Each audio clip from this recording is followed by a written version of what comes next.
అందరికీ శుభోదయం. మార్చి 12, 2026 మదనపల్లి, కలికిరి మరియు అనంతపురం మార్కెట్ సంబంధించిన సమాచారం. ముందుగా కలికిరి మార్కెట్ వీఐపీ మండి అధినేత అక్బర్ గారు ఇచ్చిన సమాచారం మేరకు దిగుమతి అయితే పెరిగింది, క్వాలిటీలు తగ్గాయి. రూ. 50 నుంచి ఆరంభపు ధర రూ. 80, ముగింపు ధర టాప్ అండ్ టాప్ 90 నుంచి 100, 110, అక్కడక్కడ మాత్రమే రూ. 120. టుడే కలికిరి మార్కెట్ టమాటా small boxes ₹50 starting rate, ₹120 ending rate. ఇక మదనపల్లి మార్కెట్ దిగుమతి విషయానికి వస్తే రైతు మిత్ర పీవీఎస్ మండి అధినేత వెంకటేష్ గారు ఇచ్చిన సమాచారం మేరకు వారి మండికి మరియు మదీనా మండికి వాళ్ళ దిగుమతి బాగా రావడం జరిగింది.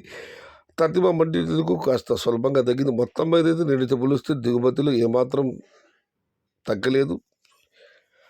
ఇంచుమించుగా నిన్నట్లాగానే వచ్చింది. ఇక అనంతపురం మాట విషయానికి వస్తే అనంతపురం మాటలో దిగుమతి 14,000 చిన్న బాక్సులు. ధరల విషయానికి వస్తే ₹30 చారుపు ధర, ₹30 దగ్గర నుంచి 40, 50, 60, 70, 80 ఇవి అత్యధికంగా ఆధారపడి యావరేజ్ ధరలు. టాప్ అండ్ టాప్ ₹90 దగ్గర నుంచి 100 మరియు ₹110. Today Anantapuram market tomato stock 14,000 small boxes అంటే rate is ₹30 starting rate, ₹110 ending rate. ఇది ఈరోజు మదనపల్లి, కలికిరి మరియు అనంతపురం మార్కెట్ సంబంధించిన సమాచారం నచ్చితే లైక్ చేయండి, షేర్ చేయండి, నన్ను ఫాలో అవ్వండి. భవదీయుడు సహత. జై ఎన్టీఆర్, జై తెలుగు తల్లి. తెలుగే ప్రాణం, ప్రాణమే తెలుగు. సర్వే జన సుఖినో భవంతు. ధర్మో రక్షతి రక్షిత. అన్నదాత సుఖీ భవ.